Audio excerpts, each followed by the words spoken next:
Assalamualaikum warahmatullahi wabarakatuh. Alhamdulillah, wassalatu wassalamu ala Rasulillah Sayyidina Muhammad bin Abdullah wa ala alihi wa sahbihi wa mawala, la hawla wa la quwwata illa billah, amma ba'd. Hadratul mukarramin ahbabina fillah, mukarramun wa mukarramun, khusus kepada Ketua DKM Masjid Al-Makmur beserta jajarannya, Ustaz Fauzi, para asatidz yang lain, para sepuh, para tokoh masyarakat yang mudah-mudahan hadirin kita pada kesempatan kali ini menurunkan rahmat berkah taufik daripada Allah Subhanahu wa taala. Amin amin ya rabbal alamin. Hadirin yang sekalian, kembali kita melanjutkan tentang sifat sholat Nabi Sallallahu Alaihi Wasallam. Nah, di pertemuan yang sebelumnya kita sudah sampaikan bahwa Nabi itu kalau sholat, ingat ya bulan kemarin? Ingat. Bahasa apa kemarin? Sutra. Sutroh. Nah, pakai sutroh. Beliau kalau sholat ini selalu tidak meninggalkan daripada sutroh. Nah, ini kita sudah bahas di pertemuan yang sebelumnya. Nah, kemudian yang selanjutnya apa? Yang selanjutnya adalah ketika memulai sholat ini diawali dengan mengucapkan basmalah, Bismillahirrahmanirrahim. Nah, kenapa? Karena dalam hadis Nabi Sallallahu Alaihi Wasallam sampaikan, kullu amrin fi balin la yubda'u fihi bi Bismillahirrahmanirrahim fa huwa afdal. Rasulullah SAW katakan setiap perkara amal perbuatan yang tidak diawali dengan Bismillahirrahmanirrahim maka itu terputus. Nah, ulama jelaskan maksud terputus ini apa? Maksud terputus ini adalah berkahnya dikit, kurang berkah gitu. Bagus memang, cuma kurang masih. Kalau tidak diawali dengan Bismillahirrahmanirrahim seperti itu. Baik itu adalah ibadah ataupun bukan ibadah, mau dia ibadah ataupun bukan ibadah. Nah, ini kita dianjurkan tetap mengucapkan Bismillahirrahmanirrahim dalam setiap keadaan. Ini khusus lagi dalam ibadah. Nah, mau wudu, jaga salat. Mau sholat juga seperti itu. Mau bayar zakat seperti itu juga. Mau kurban nanti ketika pengen motong baca basmalah semuanya. Ketika itu adalah bentuk daripada ibadah, sangat-sangat dianjurkan kita mengucapkan Bismillahirrahmanirrahim. Biar lebih afdol, biar lebih sempurna. Terus perkara yang mubah juga bagaimana? Sama. Mau makan, basmalah. Mau minum, basmalah. Mau berangkat kerja, basmalah. Ini mengucapkan Bismillahirrahmanirrahim. Apalagi ini di dalam sholat pun juga sama. Ini kita dianjurkan untuk membaca Bismillahirrahmanirrahim. Nah, seperti itu. Nah, kemudian sunnah yang selanjutnya, apa yang dilakukan oleh Nabi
Begitu. Mau kemana? Mau hadir itu apa namanya ke mall atau mau ke villa atau mau kemana ke hotel, mau ketemu dengan pejabat, ini pasti rapi dulu.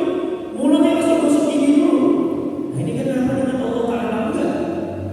Begitu. Kenapa dengan Allah Subhanahu Wa Taala yang memberikan kita segala-galanya justru kita ini cuek? Nah dalam hadis itu pernah diceritakan Rasulullah SAW ini pernah nyeret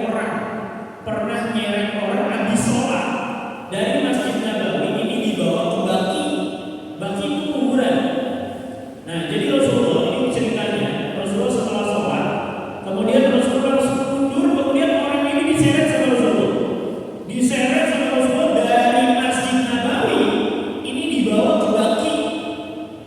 Lumayan tuh 100 meter, 200 meter. Nah, masjid saking belasannya Baqi. Ini umpamanya Masjid Nabawi nih. Ini kan makam Nabi di sini. Kita jalan dari sana tuh biasanya. Nah, ini mihrab, ini makam Nabi, nah Baqi di sana tuh. Baqi ada di sana. Nah, jadi dari masjid dibawa tuh. Enggak lupa 100 atau berapa ratus meter lah daripada masjid dibawa ke Baqi kuburan. Habis sholat, kemudian Nabi ngomong gini, kamu itu kalau pengen bau-bauan di sini, kalau kamu pengen bau-bauan di sini tempatnya, karena apa? Bau mulut kamu itu bukan hanya menyakiti daripada orang yang sholat, tapi menyakiti daripada malaikat. Malaikat juga kebauan, gara-gara apa? Mulutnya bau, gitu. Begitu. Ya kita sama-sama tahu kadang pernah ketemu sama orang, apalagi subuh. Baru bangun tidur, gak gosok gigi, amin, pokoknya enak, ganggu. Rasulullah bilang bukan cuma orang yang sholat keganggu, malaikat juga keganggu. Nah, gara-garanya kenapa? Dia habis makan bawang. Ini habis makan bawang, gak siwakan, tiba-tiba sholat akhirnya diseret sama Rasulullah ke kuburan. Nah, jadi begitu. Kalau Rasulullah, kalau kita kan nggak bisa. Ini ada orang bawa, nggak mungkin kita sendiri kuburan juga. Ada kuburan juga, tapi lebih dekat. Kalau Baqi ya seretnya orang yang sini. Tuh kalau pengen bawa-bawaan, tuh kuburan tuh. Jangan di masjid. Masjid tempatnya orang-orang wangi, orang-orang bersih, orang. Jangan seperti itu keringatnya semua wangi, ludahnya semua wangi. Tetap beliau ini memakai siwak. Tujuannya apa? Ajarin umat. Nah, jadi Rasulullah katakan, kalau tidak memberatkan daripada umatku, aku akan perintahkan kepada mereka bersiwak pada tiap sholat. Nah, ini makanya jangan sampai ditinggalkan. Dalam hadis yang lain, Nabi SAW katakan, rakaatani bisiwak khairun min sab'ina rakaatan bighairi siwak. 2 rakaat sholat dengan menggunakan siwak. Digosok dulu, dipakai siwak. Digosok dulu pakai siwak, itu lebih baik daripada 70 rakaat tanpa siwak. 70. Kita terawih cuma 20. Itu aja enggak kuat. Itu aja minta imamnya cepat. Kan gitu. Kalau lambat kita tinggal imamnya. Nah, 20 aja sampai ini 70. Kapan lagi kita perbuatan yang sama tapi mendapatkan pahala yang lebih dengan apa? Siwak simpel. Gampang, makanya umat Nabi itu amal-amalnya kecil sedikit tapi pahalanya luar biasa. Nah, itu ciri daripada umatnya Rasulullah Sallallahu Alaihi Wasallam. Tapi kesempatan-kesempatan yang seperti ini harus diamali. Kalau bukan kita siapa yang mengamali? Kan itu. Kenapa orang-orang sekarang anak-anak kecil mungkin dia nggak tahu siwak? Ya karena kita yang orang tuanya nggak pernah amal. Jadi kita yang tahu ilmunya, kita yang tua nggak pernah tahu anak kecil. Akhirnya anak-anak kita generasi muda sekarang nggak tahu akhirnya.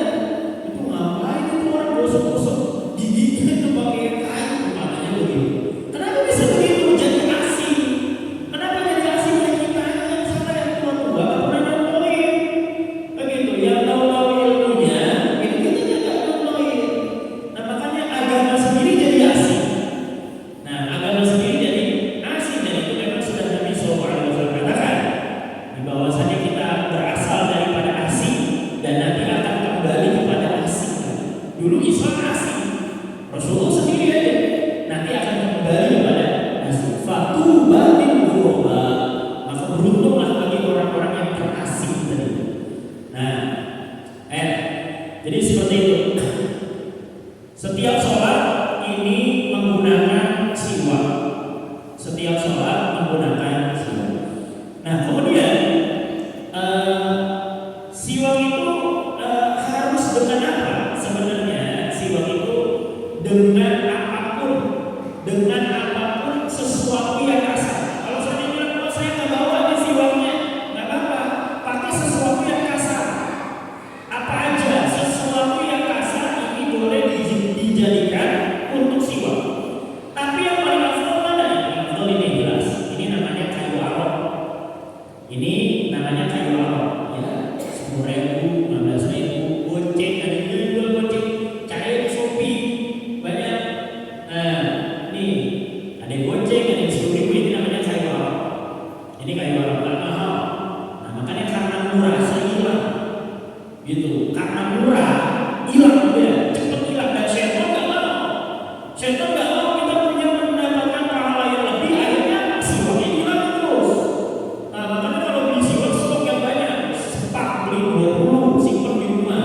Ntar kalau hilang ada lagi, kalau hilang ada lagi. Gitu. Paling gampang hilang apa ini? Siwak, kemudian tasbih. Coba aja. Kalau murah. Kalau tasbihnya 500.000, kan gitu, dari kota yang bagus atau dari akar bahar 500.000 harganya, ini hilang, gitu. Nah, karena punya di rumah dari akar bahar itu beli hampir 500.000, nggak hilang-hilang sampai sekarang. Sampai sekarang nggak hilang-hilang. Kenapa? Karena kalau ketinggalan kita cari gitu, balik lagi ke masjid, di masjid tinggalan, pulang lagi ke masjid, balik lagi.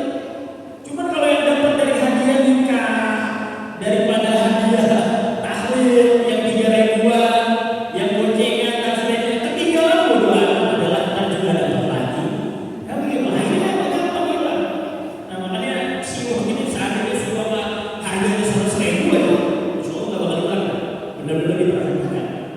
Nah, jadi kembali lagi yang paling afdal itu adalah kayu arok. Ini namanya kayu arok karena Rasulullah SAW ini bersiwak dengan menggunakan kayu ini. Nah, ini bersiwak dengan menggunakan kayu arok. Nah, setelah kayu arok, ini kalau seandainya kayu arok nggak ada. Nah, maka selanjutnya ini adalah kayu zaitun. Nah, ini susah lagi. Pohonnya juga nggak tahu ada di mana.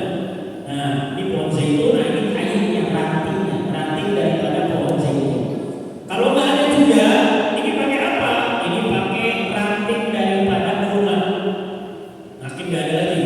Ini kalau seandainya nggak ada juga apa? Ini jenis kayu-kayuan yang wangi.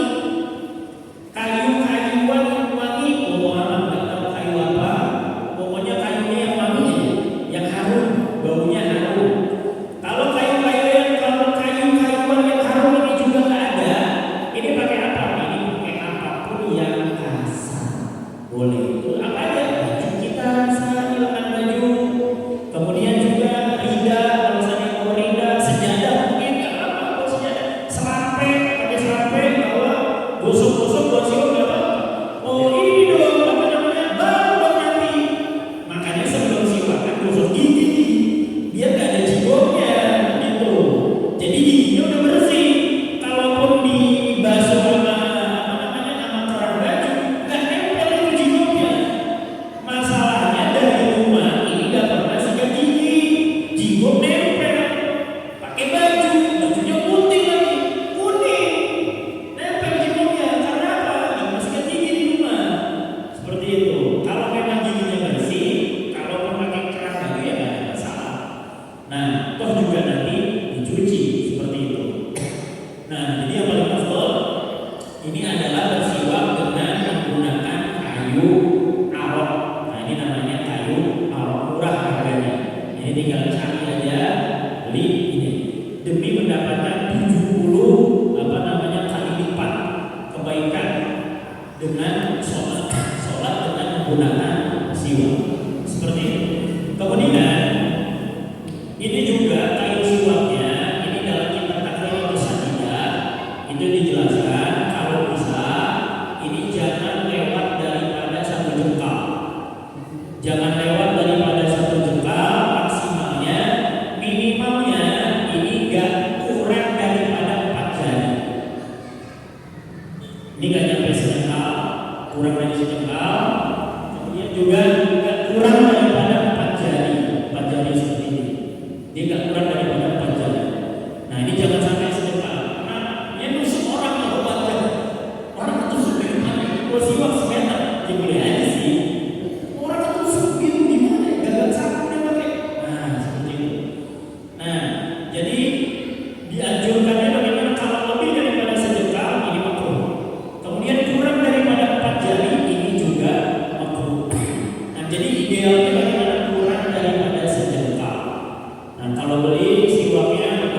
Kemudian caranya bagaimana?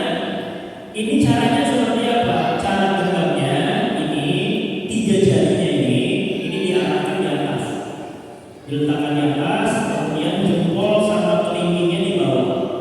Nah ini yang biasa dipegang ataupun yang dilakukan oleh Rasulullah SAW. 3 jarinya di atas, kemudian 2 jarinya di bawah. 3 jari di atas, 2 jari di bawah, pegang seperti ini. Nah, ini cara pegangnya begini. Nah, afdolnya seperti ini. Ya sebenarnya begini boleh, mau begini boleh, mau begini, mamanya nih mencong-mencong nih, gini boleh, terserah aja. Boleh aja, boleh. Tapi yang afdolnya seperti ini. Ini yang biasa dijelaskan oleh ulama dan Nabi SAW. Ini juga bersiwak seperti ini. Nah, ini di dalam Tuhfatul Habib ini dijelaskan bahwasanya Sayyidina Abdullah bin Mas'ud ini menjelaskan Rasulullah SAW pun juga seperti ini. Nah kemudian pegangnya seperti ini, kayunya pakai kayu alam, siwaknya. Kemudian ketika bersiwak ini diniatkan pakai minyak. Sebagaimana hadis mengatakan innamal a'malu binniyat. Semua amal, setiap daripada amal ini tergantung daripada niat. Sholat pakai niat, zakat pakai niat, puasa pakai niat, kurban juga ada niatnya, ibadah ada niatnya, pun juga sama. Ini dengan siwak juga ada niatnya. Nah niatnya bagaimana? Nawaitu siwak, nawaitu siwak sunnah, atau nawaitu siwak di sunnah Rasulullah, terserah. Nawaitu siwak udah cukup begitu aja. Nawaitu siwak, saya niat bersiwak seperti itu. Kalau tanpa niat bagaimana? Kalau saya tanpa niat, maka itu tidak menjadi pahala karena tidak diniatkan. Nah, pun juga halnya sama dengan gosok gigi. Ini kalau sikat gigi, gosok gigi di rumah, niatkan aja siwak dapat pahala semua. Nah, ketika di rumah, ini niatin siwak dapat pahala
Jadi kanan, bawah, naik ke atas, bawah lagi seperti ini, membentuk angka 8. Nah, ini membentuk angka 8. Kalau nggak bentuk angka 8 gimana ya? Nggak apa-apa, mau gini-gini doang ya nggak apa-apa.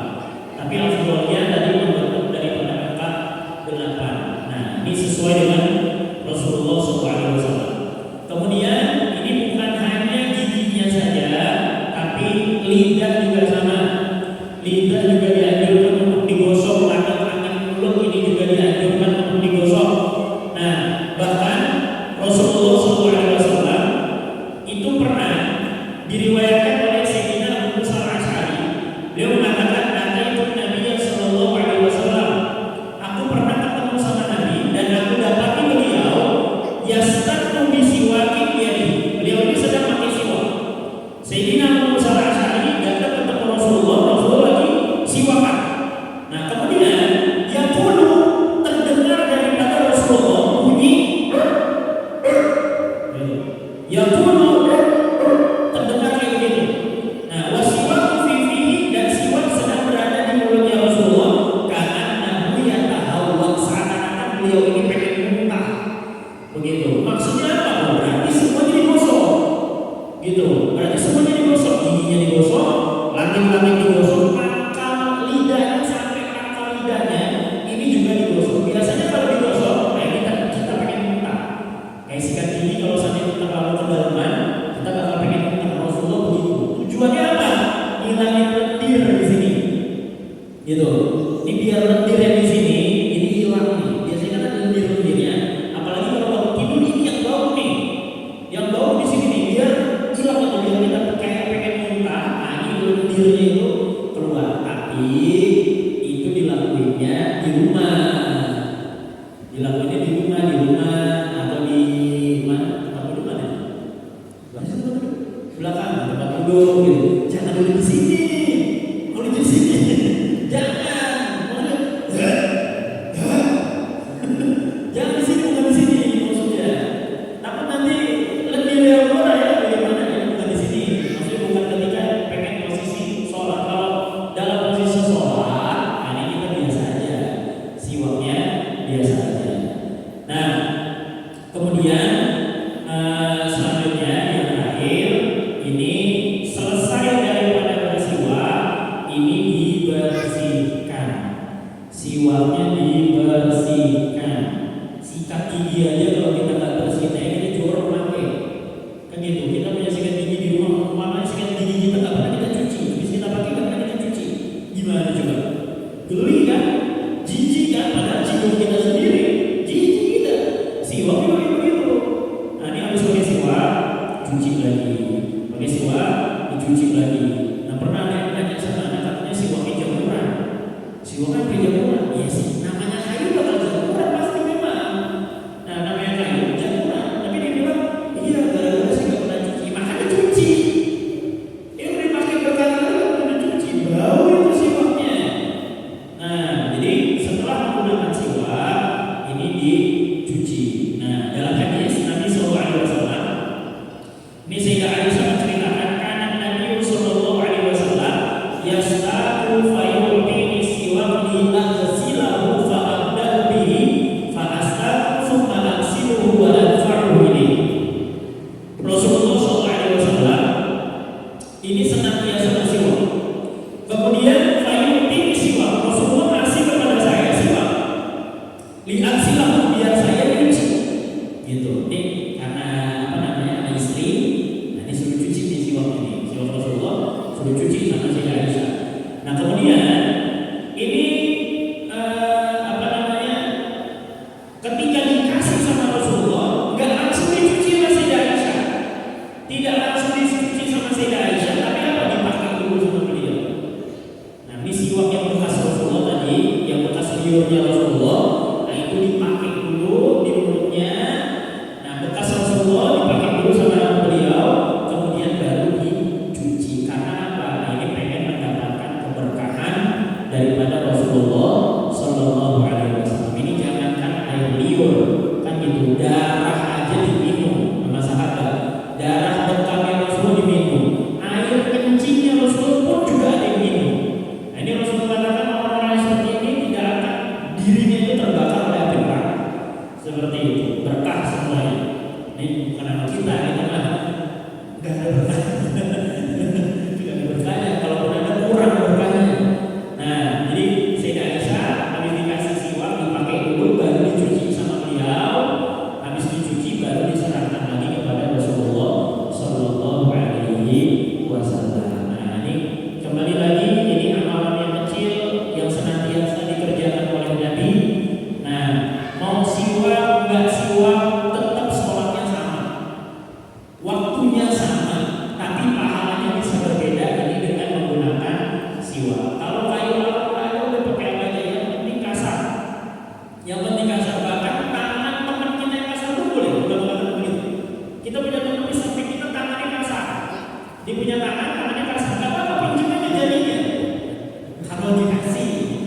kalau nggak dikasih